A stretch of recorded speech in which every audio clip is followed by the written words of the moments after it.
because at the end of her life she was particularly crippled by not only polio earlier in life, but the teenage bus accident, which terribly damaged her spine and eliminated her capacity to have children.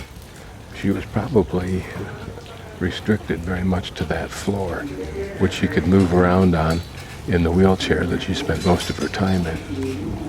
I don't know if this quaint fountain was here, but it certainly is tranquil, and people throw their money for good luck, I suppose.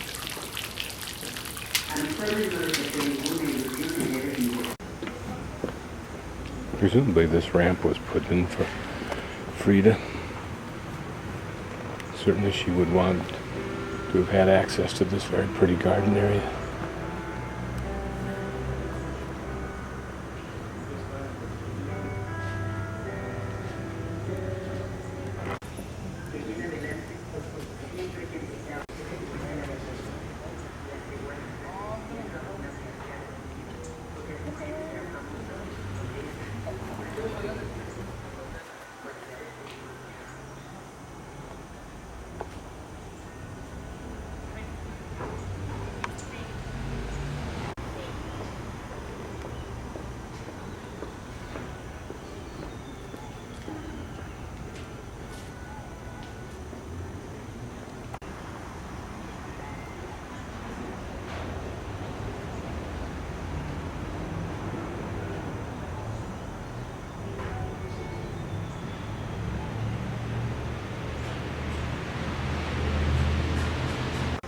Blue has always been my favorite color. I don't know if this purple blue, as it appears to be right dead center, is my ideal color.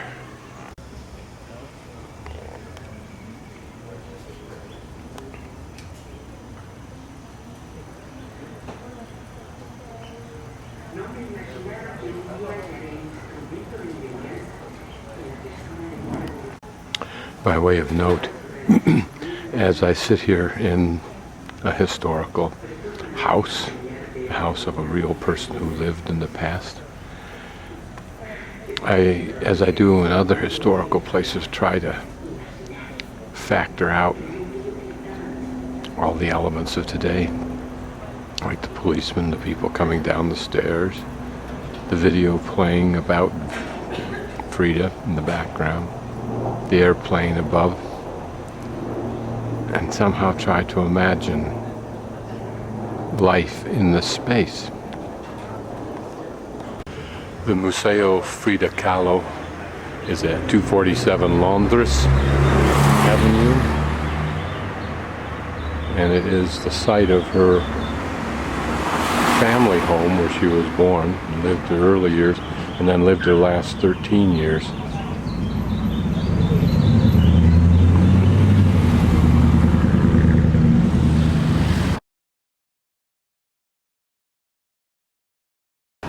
This is Parque Allende, right across the street from what I think to my left is the market. It's a pretty little park.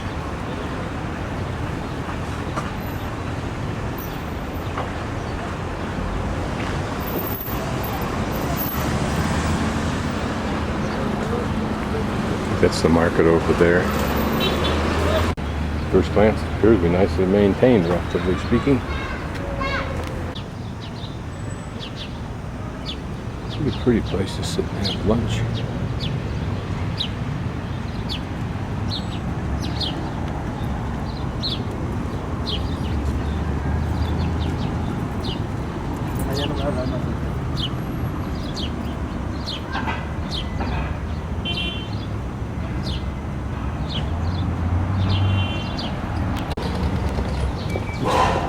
Just for the fun, panning from the direction I came. Allende, past the whatever that is, and this intersection here that goes down to the parks. Whatever it is, it's a very pretty area. Building, its grounds.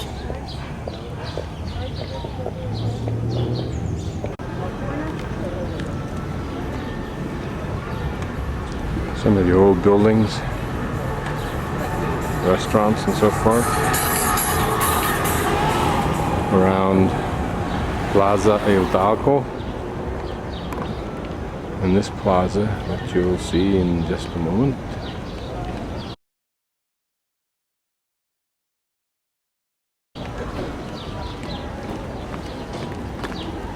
is near the church, which is there. We'll visit in a few moments. Now just pan through it. It looks very, very pretty compared to anything in Mexico City. And right straight across, diagonally, is the other park, which is the Plaza de Centenario. They just touch corners.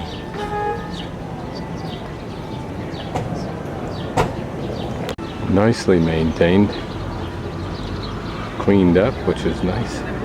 Very pretty.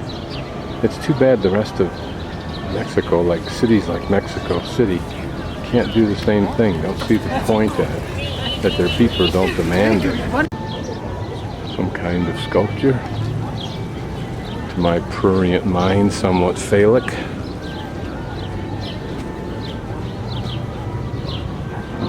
Now pan across the north side, which is to the left of the street we just looked at. This has somewhat of an oriental flavor. Not sure what that building there is.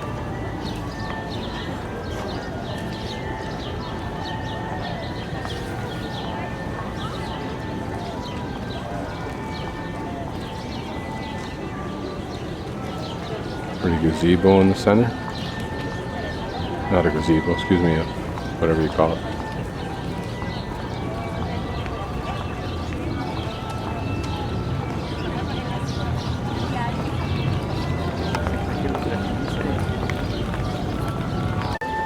Here, if you want a cold drink, he'll make any flavor you want. Cuts the ice off there with that little tool, and you got it.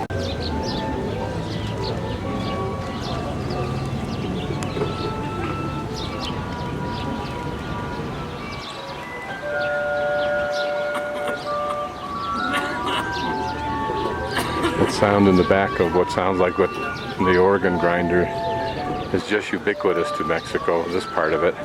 Like southern Mexico, the smell of burning coconut husks is ubiquitous. Over there we can see the other park, Plaza Centenario.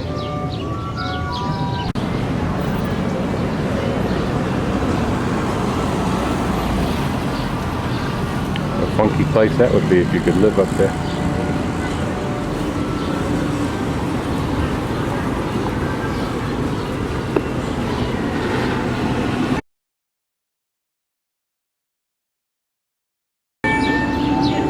Now look pretty much northeast or southeast.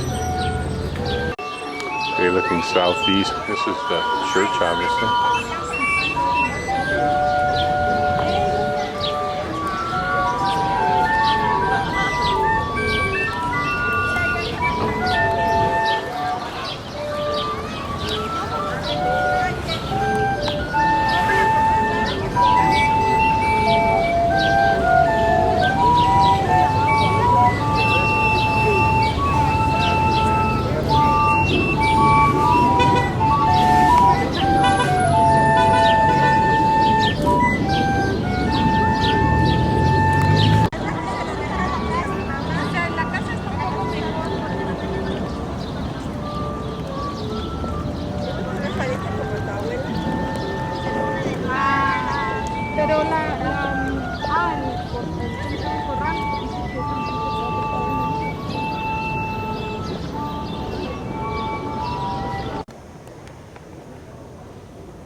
couple of notes. I put a coin in the donation boxes, which there's one at every whatever those special little altars on the side are, as well as one at the front. And it had made more noise than I had intended to make. And on the way out there was a statue of Christ in a glass wood sculptured box, and she was very much out loud speaking to it. This is the contiguous park, Jardín del Centenario.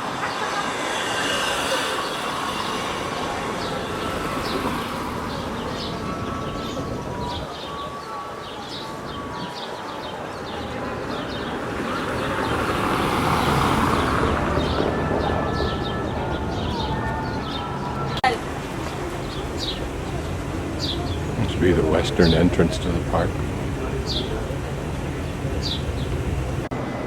This is a little cafe just a little bit off the square, probably about a block and a half. In a quiet little neighborhood. This morning I heard the sound of footprints and thought that somebody was following me, until I realized that the first time since I've been in Mexico it was quiet enough when I was outside to actually hear my footsteps. This is the idea of salsa, but it's muy caliente. That is the Instituto Italiano de Cultura, Institute of Italian Culture. Interesting. On a very pretty street.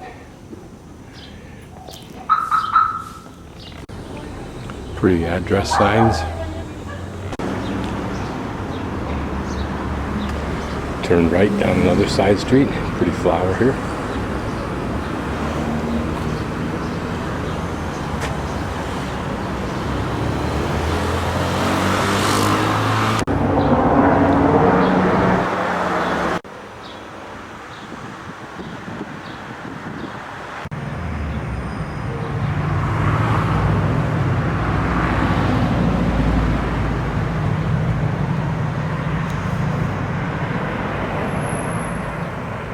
Guess who's winning? Grand Tree. Pretty street. Should be running parallel to the street I walked down where I had lunch from the park, so I should go back to the park, but I can't find anything on the map. Pretty little home.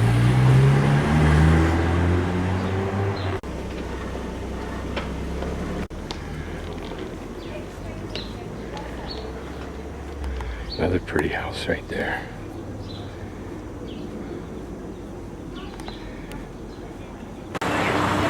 Came out dead on where I was supposed to be, even though my map doesn't read that way.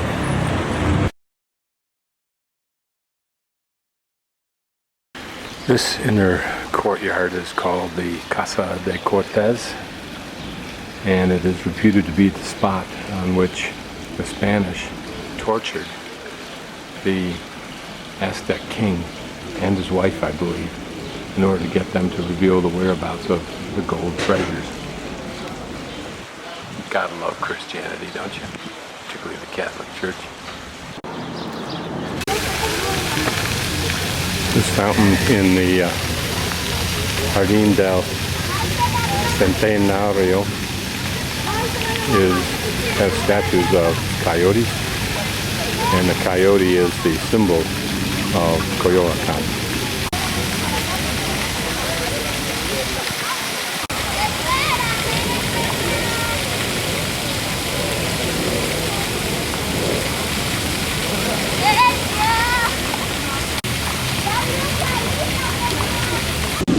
A little bit pricey restaurants over there, but no big deal for an American, even though I'm a cheapskate.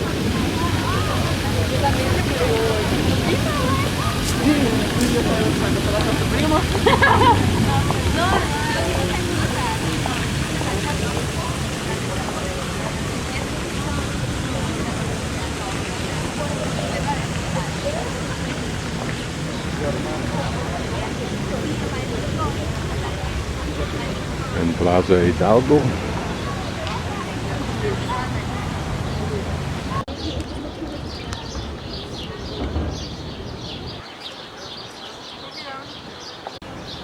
Statue of Hildago. Starbucks called Cafe El Arrocho.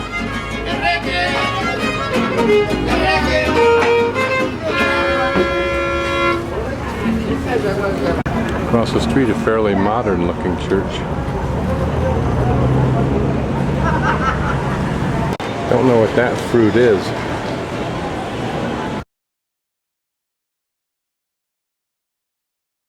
I'm in the Viveros, which is a large park area that has a dirt walkway all the way around it that hundreds if not thousands of people run on each morning. It is an irony that I'm walking against the traffic, and it's interesting to watch the people look down at the scar on my left knee as I walk. I got it from probably predominantly running. But anyway, here is a nursery, and here are people actively working on apparently new plants that will be installed in the Viveros.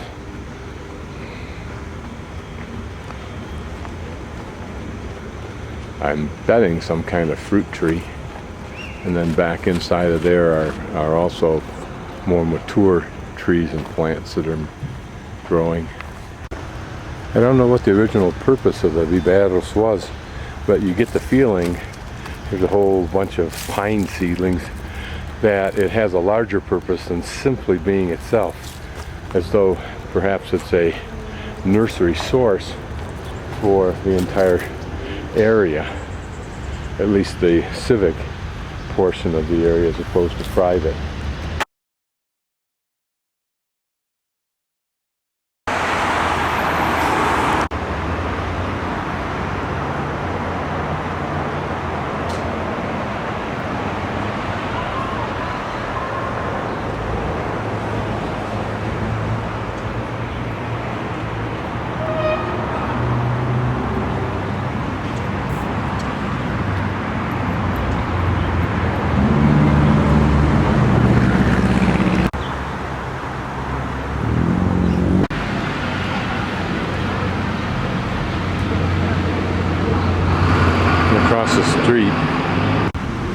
Across the street is this pretty little parklet with a fountain that's not working right now, but it's nicely maintained.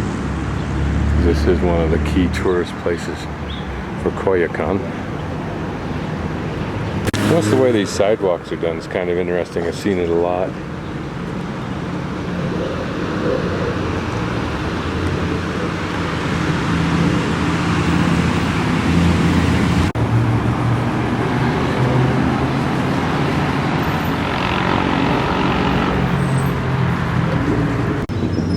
Looks like an expensive little shopping area, as well as the San Angel Inn and restaurant.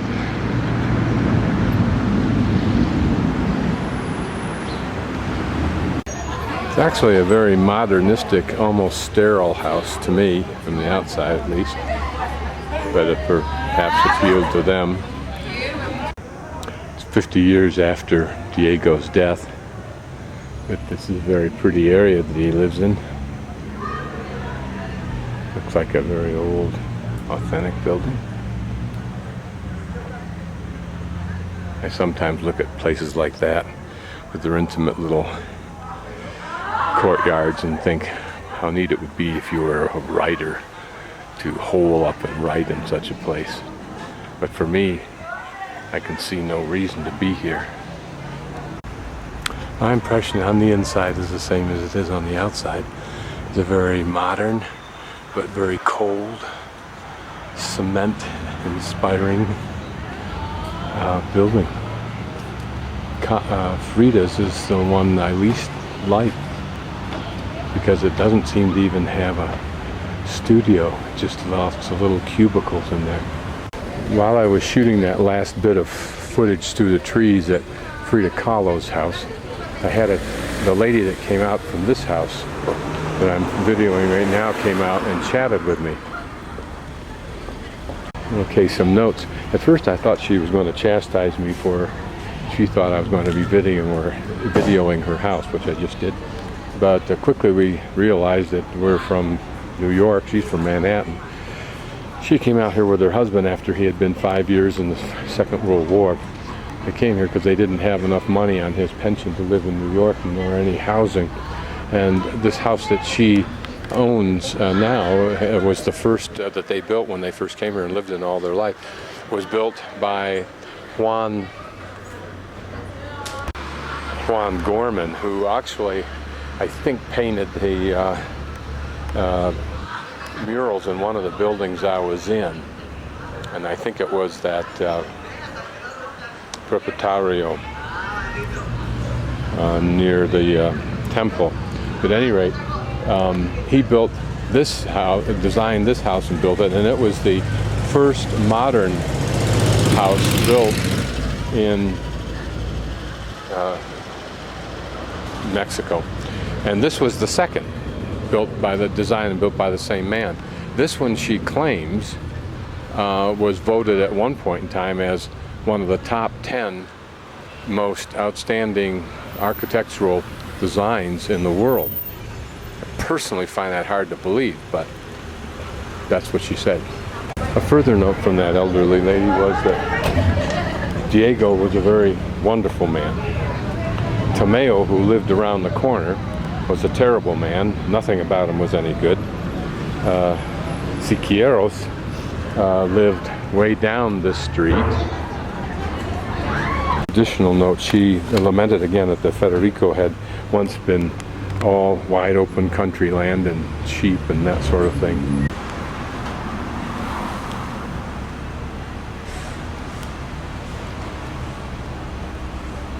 Her husband was an artist. He made tapestries,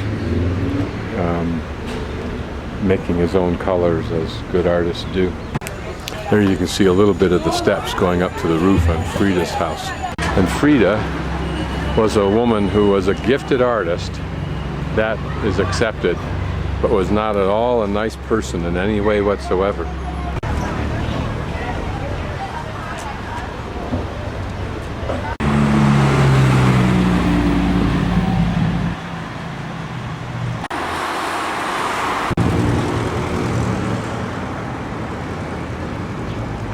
This whole area is very expensive, riddled with expensive homes, but here's one that implies wealth and elegance both.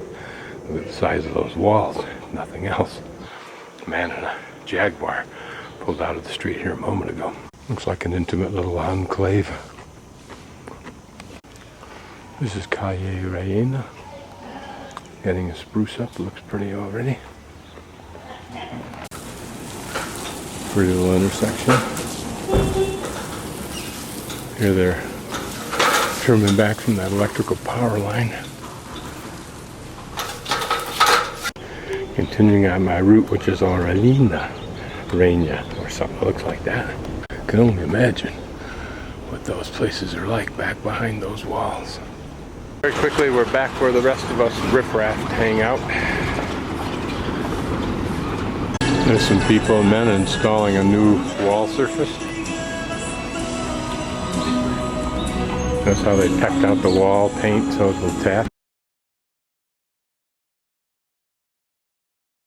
This is a pretty little park, Plaza San Jacinto. Jacinto, I think, was the place where the American Army finally got its revenge for the Alamo. Whether it's the same San Jacinto, I don't know.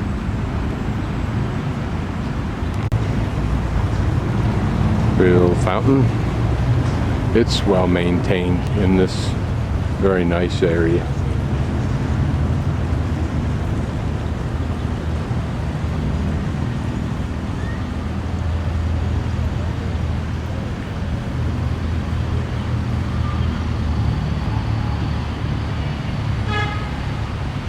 I'm going to switch to the next tape, and it'll be this park, and then I'll be going over to Iglesia San Jacinto, I think it is.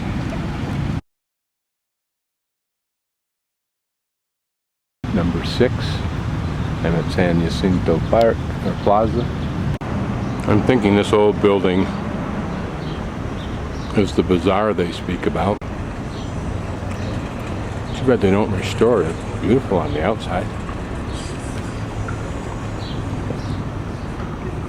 Look at that work above the window.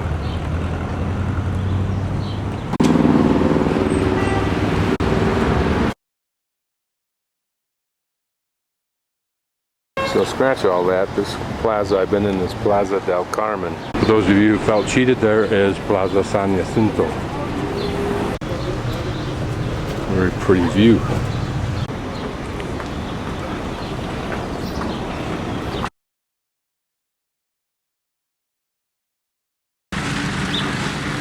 Looking back through the park, through the narrow area that I came in on from Plaza del Carmen. And it looks like from the work going on here, and I passed already, that this plaza is going to try and catch up to the beauty of Plaza del Carmen. That's a good thing.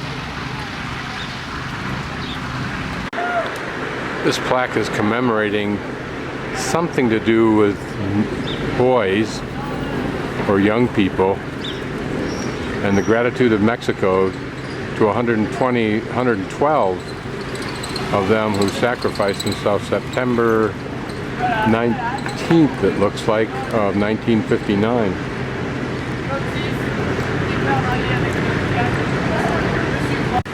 This is another little square. It's not a square, it's a triangle. And I made note of that, Plaza Tenna something or other. And the note is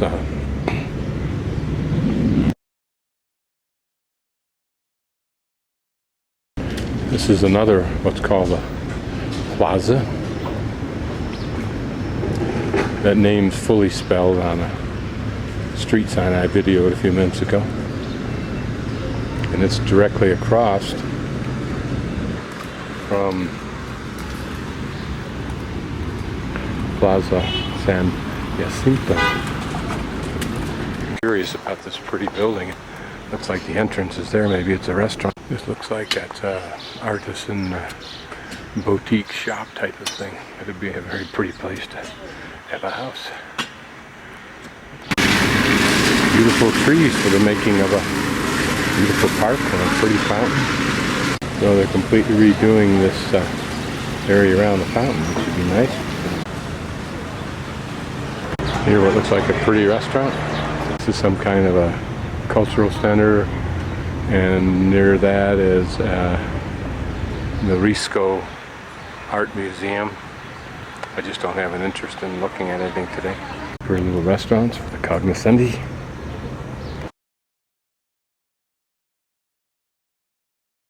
It's a pretty looking church. And I'm trying to get at it, but it's inside the block, so I'll keep going around the block till I find it.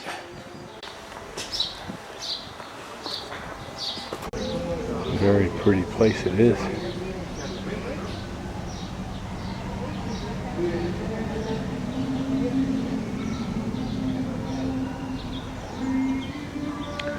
Places like this, there are churches you can understand why they can be a refuge. This would be a nice place just to hang out, even if you didn't go inside the church.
Looks like a very old church with many additions.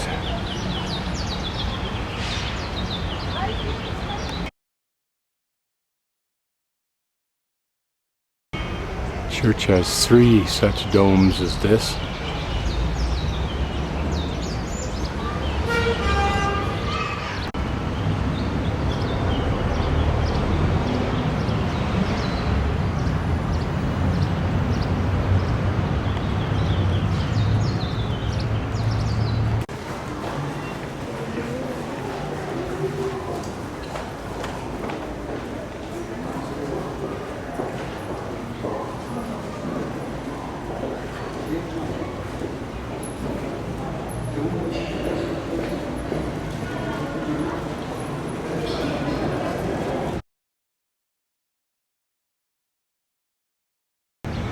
Yeah, I've just started working my way through Parque de la Bombilla.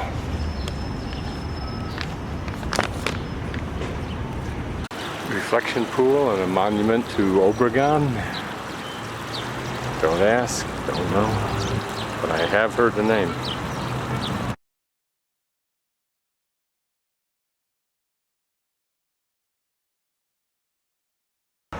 Guessing it has something to do with the revolution, one of them. Notice like some of the murals, the woman with her child in the back following her husband fighter. Probably a wounded man in the lower left-hand corner.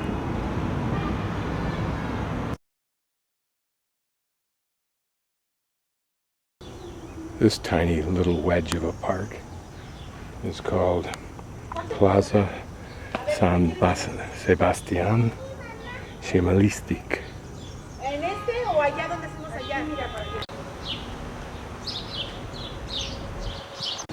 Very much hidden on a back street.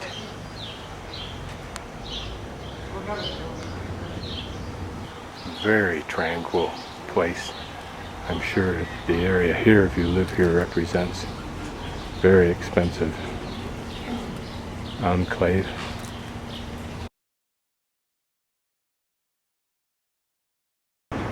Now I'm entering the southeast corner of Parque Tagle, T-A-G-L-E. I'm actually working my way back to Coyocan. No fountains, but a heavily vegetated park. Quiet for its size because it's out of the heavy traffic pattern, which is part of the reason I'm taking this route.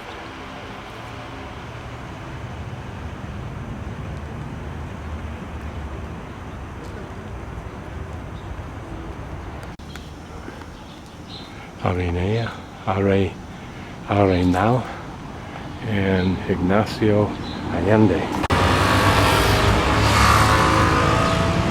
Now I'm walking up Arenal and to connect in with Sosa.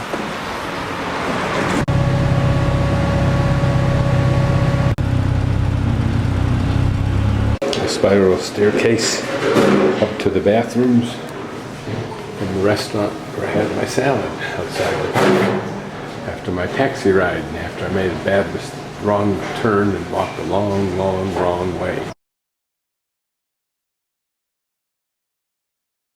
This is Plaza de la Conquita, and I'm really down here because there's supposed to be a statue of Frida Khala.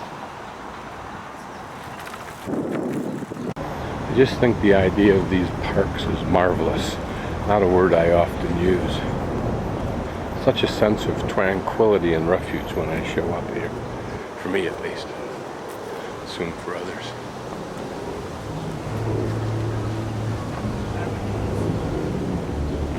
This is La Capilla de la Conquita.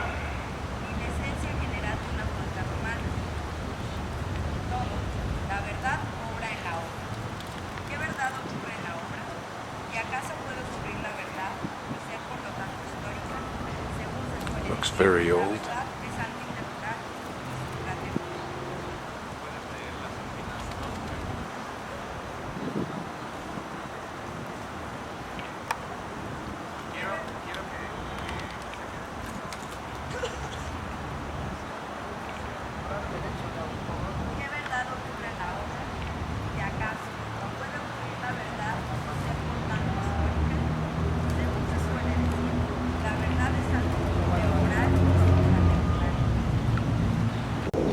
find little houses like this to be intriguing.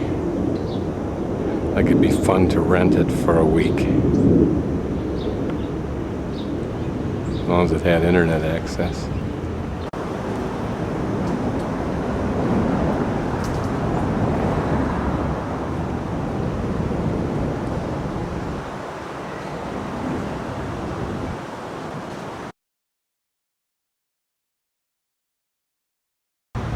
I don't know what this little park is called.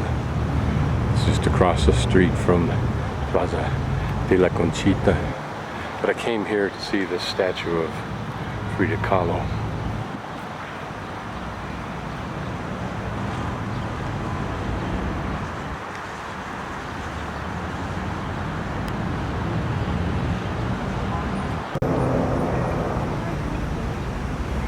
Would have left such a legend behind.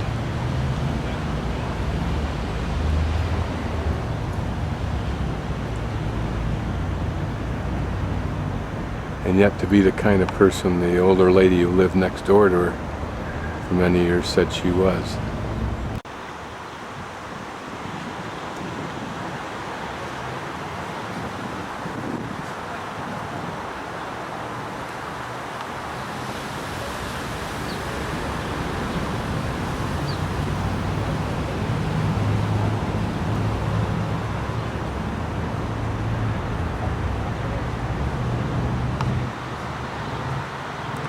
Perhaps it's most easily summed up with the phrase that ordinary people don't change the world.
Just a note about a dream I had last night.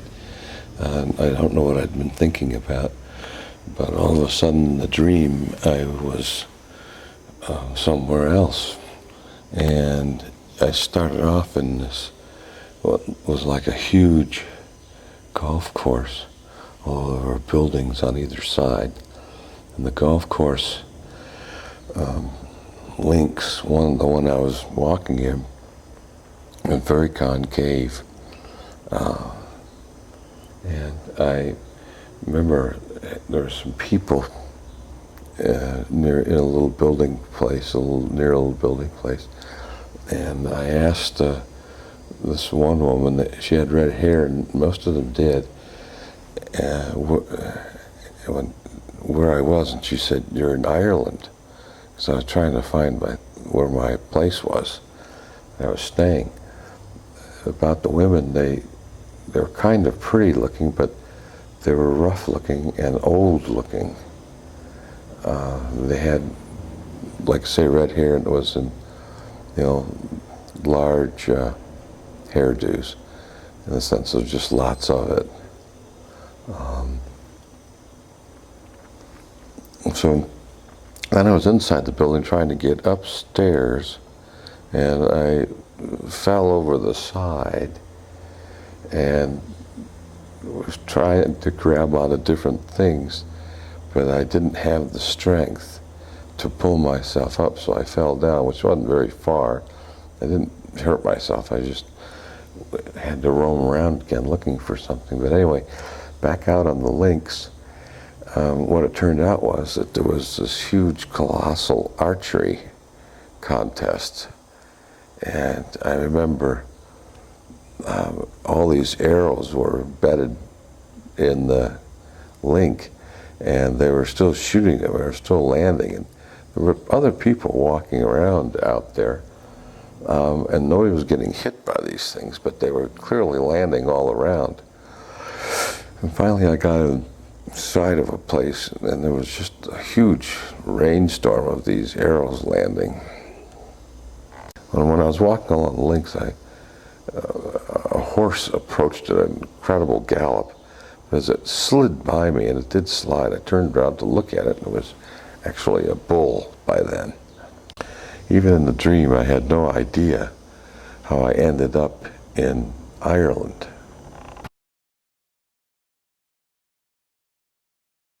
This is a park on the left side of the street as I approach the El Convento de Chubarusco, which I'm going to. Otherwise I don't see a name for this one. What originally were very pretty benches.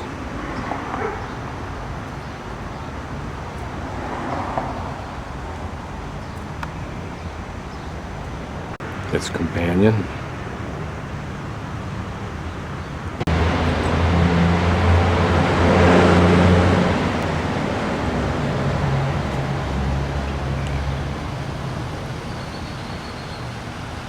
Some people over there doing their exercises this morning.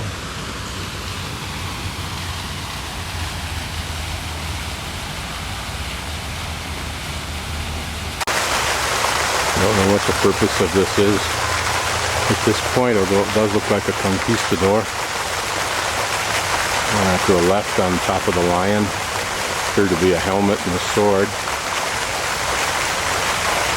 It also appears to be the shield of a Aztec. Over there, a raised platform with chairs for an audience.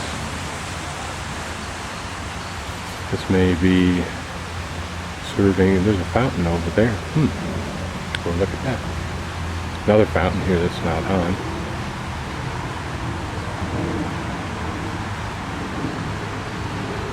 Again, another tranquil refuge in the city.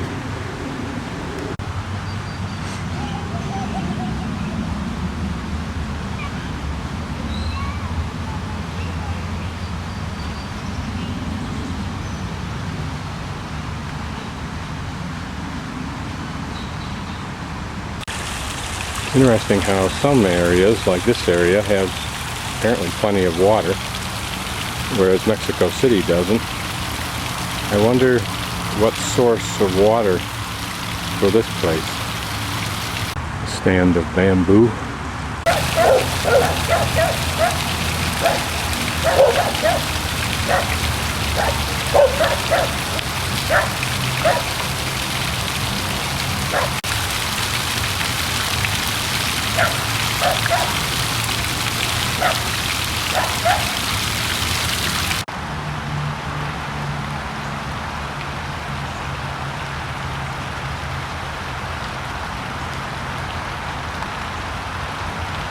Somewhat curious, but somehow appropriate sculpture of a flower basket.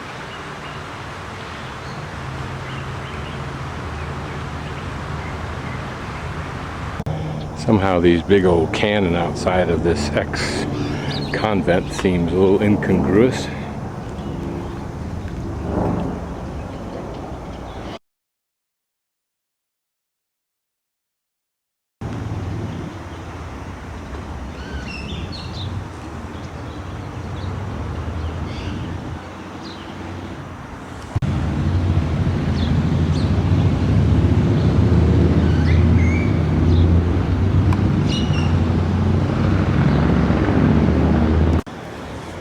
This statue of General Anaya suggests, in what little I can interpret of the interpretation sign, is that somehow this convent played a role as a fort in the defense of the people, somehow having to do with Guatemala.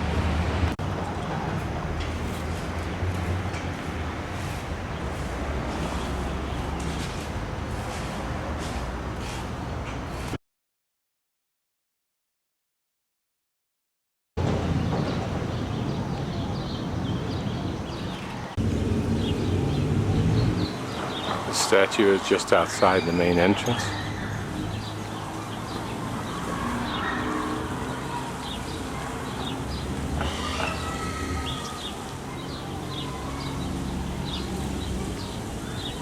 That's the main entrance into the convent. And now I'm going into the cocina, or kitchen.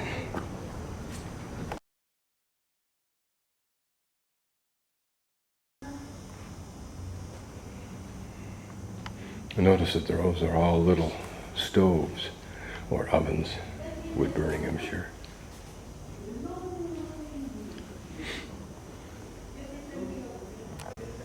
That's apparently the stove where each one of those little holes is probably a little wood burning fire inside of there.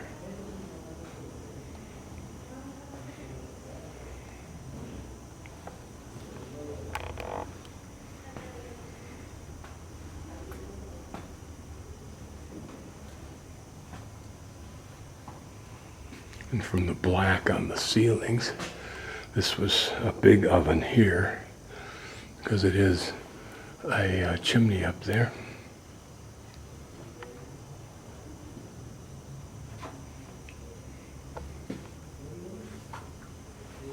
This is a cement slanted table with a hole at the end, presumably for drainage, and maybe there was actually some kind of bowl inserted in that hole at the bottom to catch it. Maybe it was for slaughtering animals. And there, perhaps a big sink.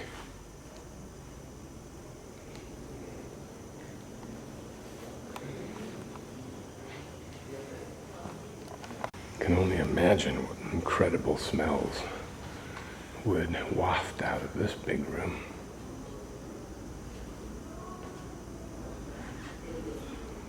Imagine what these doors have seen and heard. And this would be, that we're going into now, the original bathroom.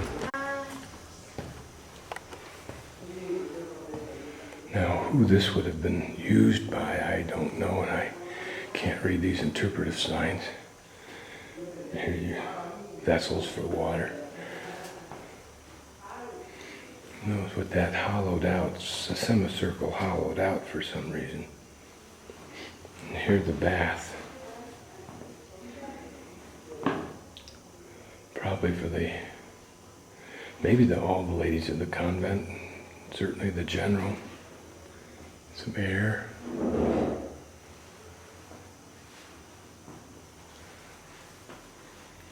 Or was that a firing port? From what little I can understand, these are tools for either taking care of the dead or quasi-medical things.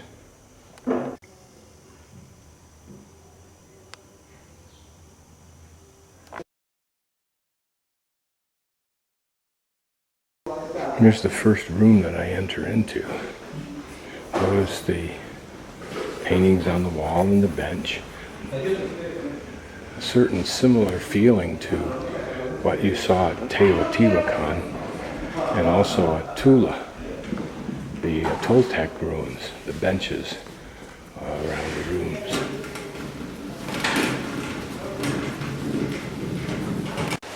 The refectory.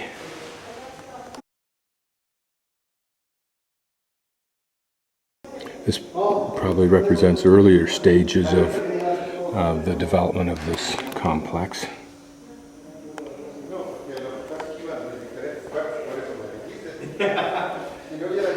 Maybe that semicircle I saw served the same function as this full circle holder of a large pot.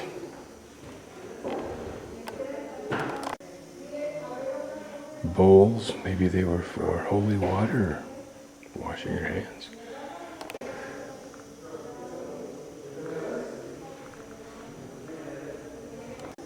So apparently the refectory is the dining room.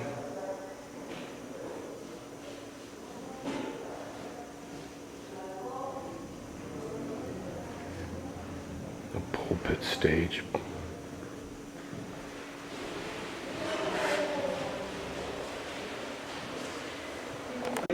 So logic would suggest this is where they wash their hands before eating. And maybe those little niches to the left and right held, guess what? Soap.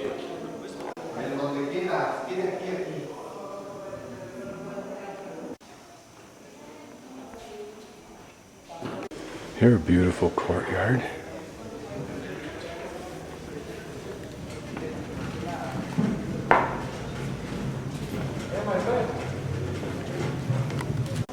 This room is closed to entry now, but we can shoot in there and look at things, like a closer look at this doorway.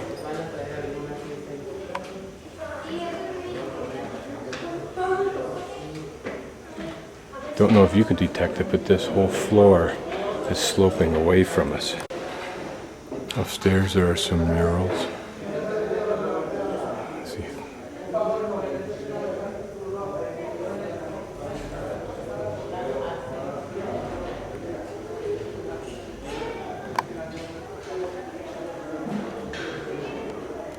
Don't know if you can detect it, but this entire floor in that room is sloping away from us. Looks like alabaster.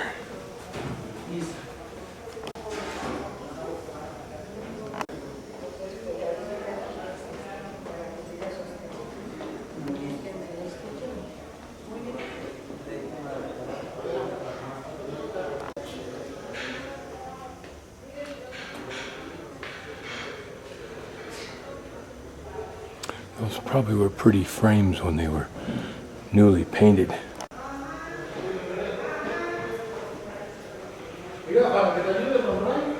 An old painting on canvas, it looks like.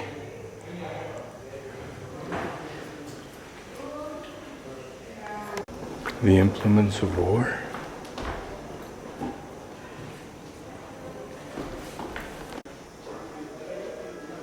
Presumably this held the rooms for each of the people.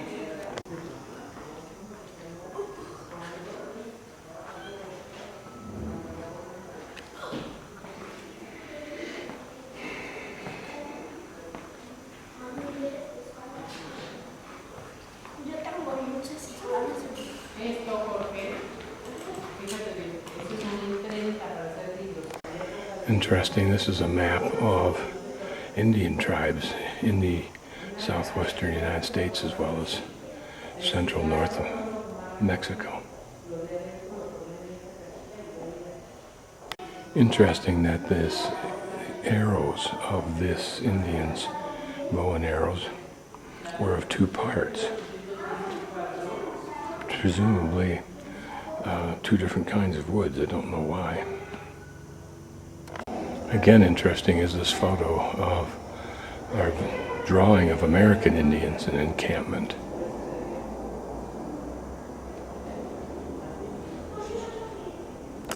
This is a nice map of the expansion of the United States in the year 1821. The really interesting question is, what would happen if we had taken all of Mexico? Would it have helped or benefited? I mean, helped or hurt either of the two countries? This room just contains some memorabilia, presumably related to the Revolution. But I'm not going to dwell on it much. And here a woodcut map of the Constitution of 1824, Mexican Constitution. Notice that we felt we needed Alta California, northern part of Sonora and Sinaloa, and Nuevo Mexico, and much of Texas, more than they did. This is Manuel Hidalgo, presumably the person we made the Treaty of Hildago with, which gave us a major part of the Southwest. I can't read this, but I guess it's number 10 of the Stations of the Cross. There are similar enumerations down the corridor. The upper view of that courtyard. Again, I think here you can notice how this is sloping to the right.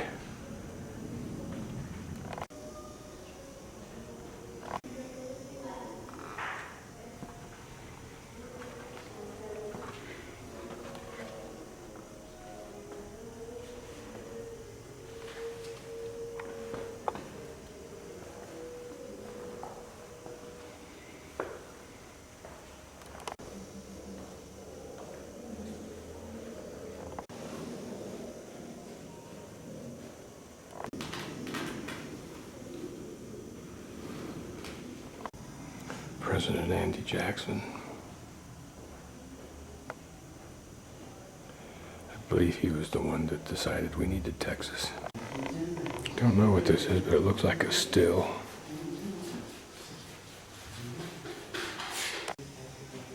Imagine the courage of the person who carried this right at the front, and how many did carry it. I don't know who all these people were, or these places were, but I am intrigued by the pretty wall paintings.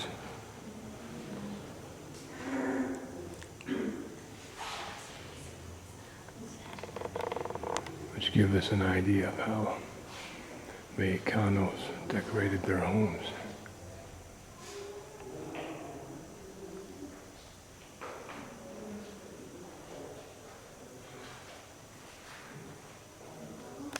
A small section of how the entire wall was decorated that we don't see in most of the rest of the room.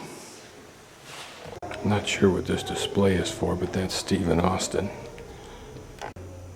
And here a bale of hay. And there, leg irons. And here, perhaps most telling, a broadside advertised by Hewlett and Bright slave sale.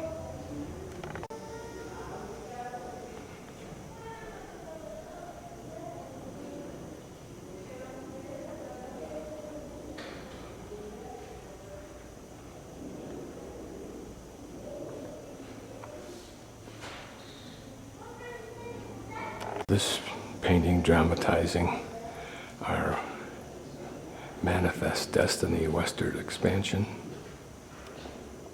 or more specifically, the trade road from Santa Fe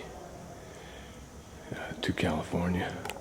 This display is illustrating the Battle of San Jacinto in Texas, which is where the Americans caught up and got revenge for the Alamo, and when Santa Anna was captured and, ironically, allowed to leave. The cavalryman's saddle. Winfield Scott. I wish that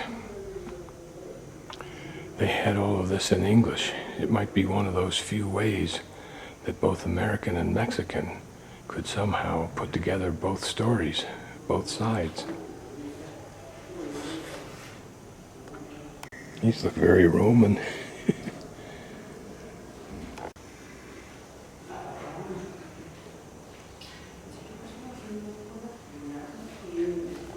This Battle of North America, 1847, was waged with many Irish,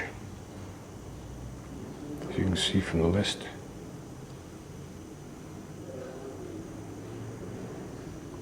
You can figure out the intent of this title, but it's referring to the Treaty of Guadalupe Hildago.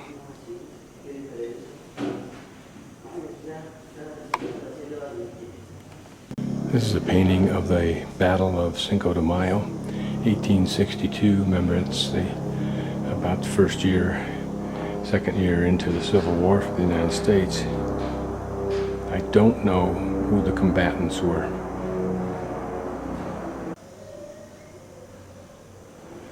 This I find interesting, Western cowboy hat.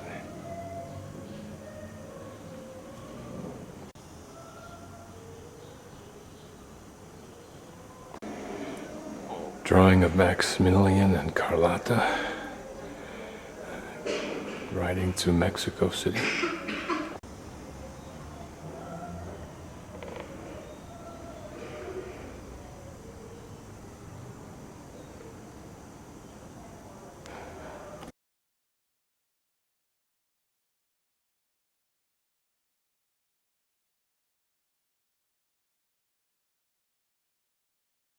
Combat between the franceses y Chinacos, whoever they were.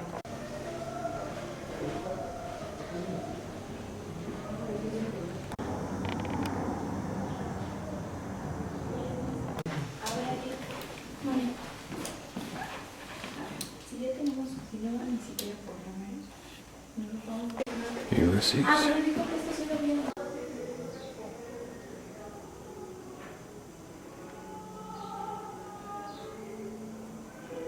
I'm just videoing those things that look interesting. What's interesting is how much these floors slope down.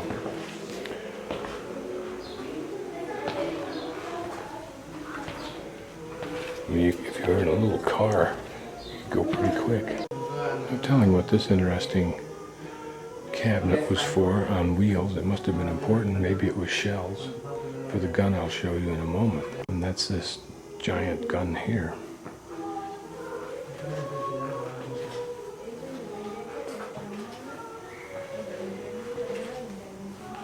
I think I would sure hate to be the fool who had his shoulder behind that gun. The size of it would blow his shoulder right off. Seemed to me the most you could do is aim it and fire it. I wonder what this winding arm is for, unless it's just the way you open up the chamber. Here you can see that these ports are designed for riflemen. Now I'll come down the stairway and into the garden area.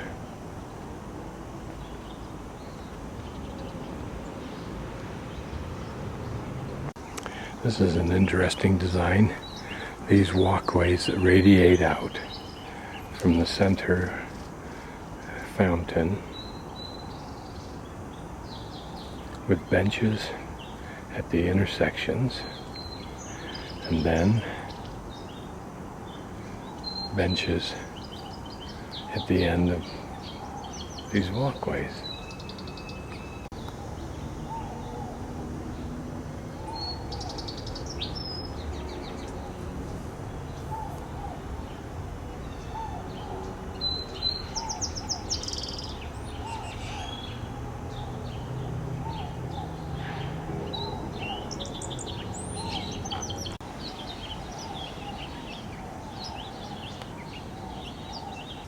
This wood is from that big tree that was cut down, of course, but very hardwood, very pretty looking wood.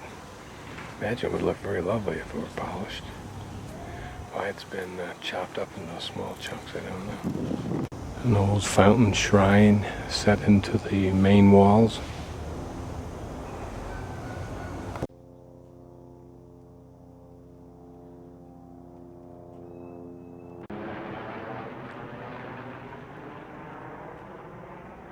An artist